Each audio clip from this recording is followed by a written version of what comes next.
everyone, welcome back to the Restaurant Show, and I have a good friend of mine, chef and owner of Lucky Rooster, Clayton Walson. Hello. Hey, how's it going? What's going on? We've known each other for quite some time, 3 years for sure. And I need to get there, and I need to get there to Lucky Rooster, and this is the perfect reason why, because you do some great dishes, and this cornbread is one of them, right? This is the Lucky Rooster blue cornbread. Yeah, so you're gonna tell us what makes it blue, right? so we use blue cornmeal from Cane Water Farms. And where is that located at? So just sort of Darien, Georgia. Right. So you can kind of see it has like a blue hint. We Yes. do fold in some corn flour, which is essentially another cornmeal that he grinds farther down. Okay. If we used 100% his blue cornmeal, it's just a very dry, crumbly bread, Gotcha. and we needed something a little A moister. little bit moist. Okay, good deal. So what we're going to be doing is your cornbread, and this is what you serve at the restaurant? Yes, this is what we serve at the restaurant. We serve it in a little bit smaller portion, so it's not an 8-inch skillet, but I wanted to do this so that you guys can see how easy it is to do at home. Absolutely, yeah. And now real quick though too, with these the skillets, these are cured, or can I get these not cured? What can I? So Lodge generally is who we use for cast iron. Right. They come pre-seasoned, but that pre-seasoning wears off very quickly.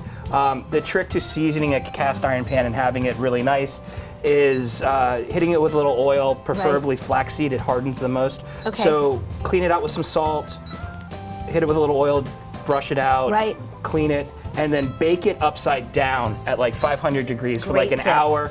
Pull it out, and when it cools, the oil will harden into the cast iron. And you love cooking with this, don't you? And over enough time, you can see it'll start to look kind of non-stick. I love it. I love it. Don't be afraid to wash it out. I mean, people will get weirded out, like don't put water on it, whatever. Like I like sanitary cooking equipment. Right. So yeah, we wash them. But we season them as well after they're washed. It's beautiful. Okay, so we're mixing it up now, and we're gonna actually put it in this pan, right? Okay. Yes. So we're gonna get the pan hot. Okay. Hopefully, with this induction burner, not we'll get it going. Yeah, we're not gonna nuke the place. Not nuke it. So the blue cornmeal. Beautiful. And a little bit of corn flour. Okay. Which once again isn't flour like you're thinking. It is just finer ground cornmeal. A little bit of salt. And this is all of your dry products is what we're doing right now.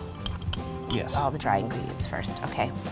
And then did you say that's key in baking is always put the dry ingredients together first? So yeah, I combine all the dry first, and we'll incorporate them thoroughly before we add any wet. Perfect. A little bit of leavener, so some baking soda.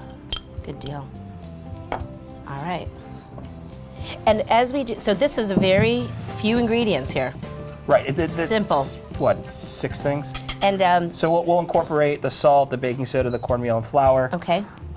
You can use lard, rendered country ham fat, bacon fat, whatever you would like at this point. So you're going to want to add the wet to the dry. Okay. That's going to be butter. And that's the butter. All right. Egg. And as you're adding these, the egg and the milk and everything, I asked Clayton earlier, where's the sugar? No. And he schooled me on why there's no sugar. We don't make corn cake. Right. So the difference between. So there's definitely like 2 camps in the cornbread world. Right. You have what we would refer to as southern cornbread. Right. And that's going to be cornmeal or corn flour, which is just going to be a little more finely ground, as well as a leavener, egg, some buttermilk or whole milk. And this is what you're making. Right. So you're going to have a pretty loose, wet batter. So you're going to want to get the cast iron pan hot. Okay. And the point of not adding sugar, it was a point of pride from coming out of the farm that you grew really sweet, nice corn. You had a large cold mill. Gotcha. Okay. So when you milled that corn, you didn't get that astringent quality from the mill staying really, really cold. Wow, that's awesome. All right. All right. So we're gonna cook it up. I don't want to run out of time here. So and we do have a magic oven, so we're good. But we'll hit it with a little bit of bacon fat. Excellent. And I love that you're using the bacon fat to coat the pan with it, because people don't think of that usually as something that they're going to use to cook with. It's like a remnant. It's like, oh, get rid of that.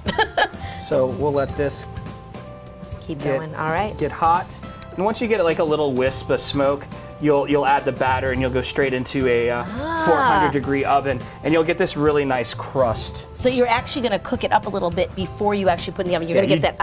You definitely want a hot pan. It's just like anything else. You kind of want to form. I like the cornbread with a bit of a crust. Right, I think it love turns it out with really crust. I think nice. that's my favorite part is the crust.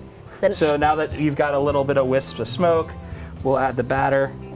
Beautiful. And it'll fry. Oh my gosh, with all of that wonderful bacon juice. And we've thought about that too. So I'm gonna stash this down. Sure. And we're gonna let it kind of fry. I would recommend the pan getting a little hotter due to time. Right, absolutely. And then in the magic oven, it's gonna go. And I'm gonna take this one out. That's very hot. Yep. It's very hot.